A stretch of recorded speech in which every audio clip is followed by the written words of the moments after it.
guys, we've just finished setting up our sub companies, and now we're going to move on to the meat and bones of creating your bid. There again, our next item is going to be bid items. So we're going to come over here and you're going to find your bid items and headers. We'll click on bid items and headers, and you see we have none on. So we're going to add a header.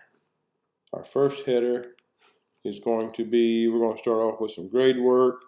So mobilization. You got to get your,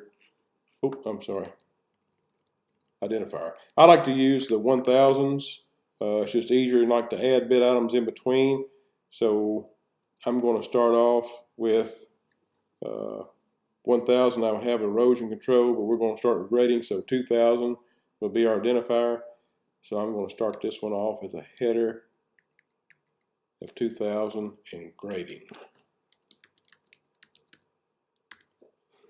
I'm going to submit and return.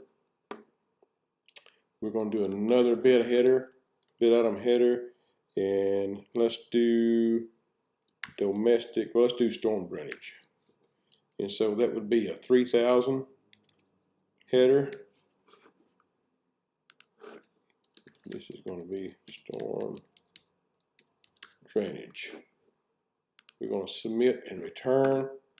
We're going to do a 4000 header, and this is going to be domestic water. And then we're going to submit. It shows you here's your bid item headers that you have created.